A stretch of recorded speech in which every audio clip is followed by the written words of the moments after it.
got so much motherfucking design on right now.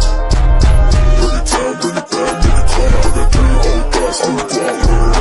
Bitches on my line, and you know. Assalamualaikum warahmatullahi wabarakatuh.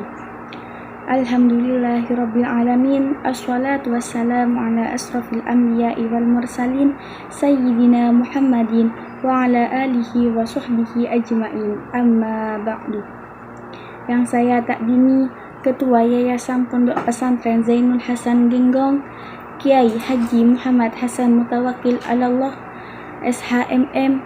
Yang saya hormati Bapak Rektor Abdul Aziz Wahab BAMAG, dan yang saya hormati Bapak Dr. Hanifidun MAG dan Dr. Ibu Uud Khairatun Idawati SPDI selaku penemu metode Hanifidah.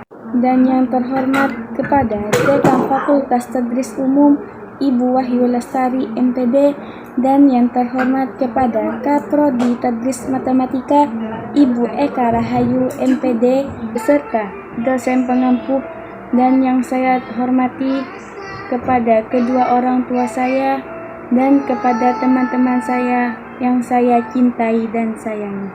Baik, saya di sini akan menjelaskan mengenai hadis. Yang pertama yaitu hadis maudhu. Hadis maudhu yaitu wal kidbu al-mukhtaliful maudhu'u 'ala nabi fadzalikal maudhu'i. Adapun secara bahasa, hadis maudhu yaitu artinya menggugurkan atau meninggalkan dan memaslukan.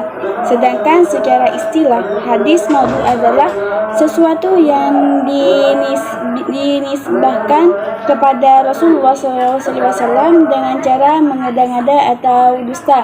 Hadis ini tidak pernah beliau sabdakan, dikerjakan maupun ditakrirkan.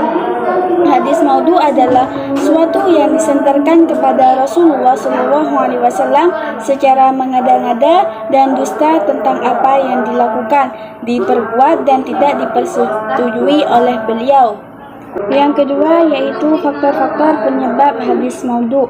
Yang pertama yaitu pertikaian politik, yang kedua yaitu siasat musuh-musuh Islam, yang ketiga yaitu primordialisme, dan yang keempat yaitu fanatisme, mazhab dan kalam, yang kelima yaitu kultas individu, yang keenam pembuatan cerita, dan yang ketujuh pendekatan pada penguasa, dan yang terakhir yaitu keinginan berbuat baik tanpa dasar pengetahuan agama. Yang terakhir yaitu ciri-ciri hadis maudhu. Di antaranya ciri-ciri hadis maudhu, yang pertama pengakuan dari pemalsu itu sendiri seperti beberapa contoh di atas atau bacalah kitab di Al-Madkhal oleh Imam Malik. Yang kedua yaitu terhadap keganjilan dan rusaknya makna, dan yang ketiga yaitu bertentangan dengan ketetapan Alkitab dan As-Sunnah. Poin kedua yaitu mengenai tahrij hadis. Tahrij hadis menurut lughat berasal dari kata yang berarti tampak atau jelas. Tahrij secara bahasa berarti juga kumpulan dua perkara yang saling berlawanan dalam satu persoalan. Namun secara mutlak ia diartikan oleh para ahli bahasa dengan arti mengeluarkan atau melatih atau membiasakan dan menghadapkan. Namun tahrij hadis menurut istilah adalah penunjuk terhadap tempat hadis di dalam sumber aslinya yang dijelaskan sanad dan martabatnya sesuai keperluannya. Selanjutnya yaitu tujuan dan manfaat tahrij hadis. Tujuan dan manfaat tahrij hadis yaitu bertujuan mengetahui sumber asal hadis yang ditahrij. Tujuan lainnya adalah mengetahui ditolak atau diterimanya hadis-hadis tersebut. Dengan cara ini kita akan mengetahui hadis-hadis yang pengutipannya memerhatikan kaidah-kaidah ulumul hadis yang berlaku, sehingga hadis tersebut menjadi jelas baik asal usul maupun kualitasnya. Yang selanjutnya Adapun faedah tahrij hadis ini diantara lain yang pertama yaitu dapat diketahui banyak sedikitnya jalur periwayatan suatu hadis yang sedang menjadi topik ujian. Yang kedua, dapat diketahui kuat dan tindakan periwayatan akan menambah kekuatan riwayat, sebaliknya tanpa dukungan periwayatan lain kekuatan periwayatan tidak ditambah. Yang ketiga yaitu dapat ditemukan status hadis sahih lidatis dan sahih li ghairi, hasan lidatis atau hasan li ghairi. Demikian juga akan dapat diketahui istilah hadis mutawatir, masyhur, aziz dan gharibnya. Yang keempat yaitu memberikan kemudahan bagi orang yang hendak mengamalkan setelah mengetahui bahwa hadis tersebut adalah makbul atau dapat diterima. Sebaliknya, orang tidak akan mengamalkan apabila mengetahui bahwa hadis tersebut adalah mardud atau ditolak. Yang kelima yaitu menguatkan keyakinan bahwa suatu hadis adalah benar-benar berasal dari Rasulullah SAW yang harus diikuti karena adanya bukti-bukti yang kuat tentang kebenaran hadis tersebut, baik dari sanad maupun matan. Yang poin ketiga yaitu sejarah tahrij hadis. Namun sejarah tahrij hadis ini penguasaan para ulama dahulu terhadap sumber-sumber hadis begitu luas sehingga jika disebut suatu hadis mereka tidak merasa kesulitan untuk mengetahui sumber hadis-hadis tersebut. Ketika semangat belajar mulai melemah, mereka kesulitan untuk mengetahui tempat-tempat hadis yang dijadikan. Sebagian ulama bangkit dan memperlihatkan hadis-hadis yang ada pada sebagian kitab dan menjelaskan sumbernya dari kitab hadis yang asli.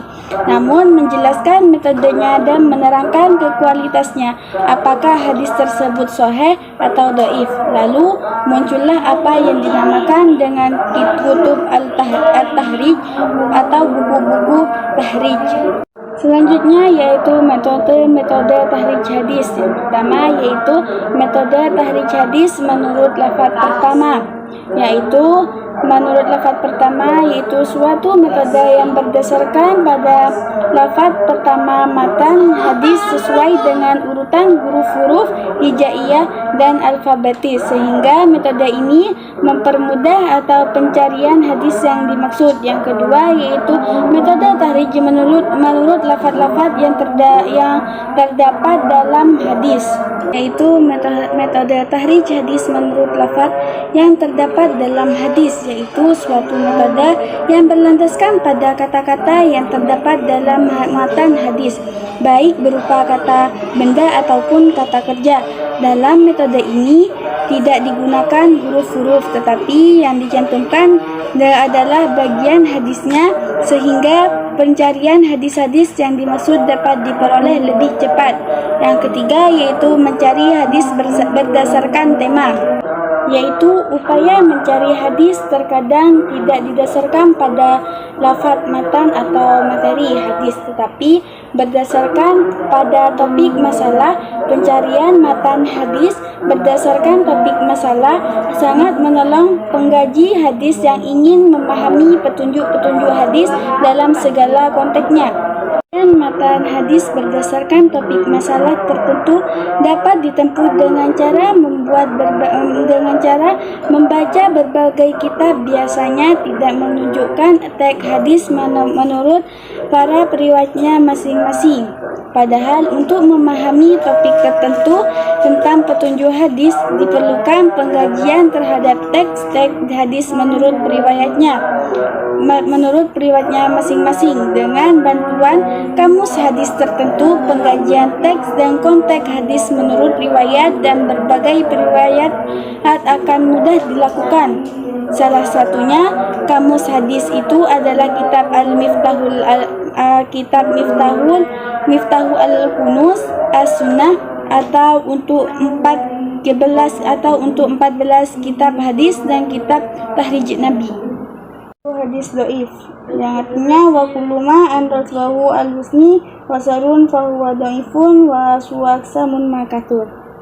yang artinya hadis dhaif menurut istilah adalah hadis yang di dalamnya tidak didapati syarat hadis dan sahih dan tidak pula didapati syarat hadis hasan, karena syarat diterimanya suatu hadis sangat banyak sekali, sedangkan lemahnya hadis terletak pada hilangnya salah satu syarat tersebut atau bahkan lebih. Definisi hadis dhaif menurut istilah adalah sebagai berikut. 1. Definisi menurut Muhammad At-Taha. Yang kedua, definisi menurut Hajjah Al-Hutabi. Penyebab utama kedhaifan hadis ialah sanad tidak bersambung dan terdapat rawi bermasalah di dalam rangkaian sanadnya. Ketidakbersambungan sanad itu ada dua bentuk, yaitu zahir dan khafi. Zahir berarti hadis yang rangkaiannya sanadnya terputus secara jelas. Hadis ini bisa juga menjadi dhaif karena tidak bersambung sanadnya atau dalam sanadnya ada orang yang bercacat yang terkait dengan sanad bisa disebabkan oleh ketidakbersambungan sanad, ataukah karena seorang periwayat tidak bertemu langsung dengan seseorang guru berbagai pembawa berita, atau karena rawinya bukan Islam, belum balik, buruk hafalannya, dituduh dusta dan fisiknya. Yang terakhir yaitu contoh hadis dhaif yang mengenai tentang tidur dan diamnya orang yang berpuasa, yang artinya orang yang berpuasa itu dalam kondisi beribadah meskipun dia tidur di atas kasur. Contoh kedua yaitu mengenai tentang Ramadan yang dibagi menjadi 3, yang artinya awal bulan Ramadan itu adalah rahmat, tengahnya adalah maghfirah atau ampunan, dan akhirnya merupakan pembebasan dari api neraka. Sekian dari presentasi saya. Apabila terdapat kesalahan dan kekeliruan, mohon maaf sebesar-besarnya. Assalamualaikum warahmatullahi wabarakatuh.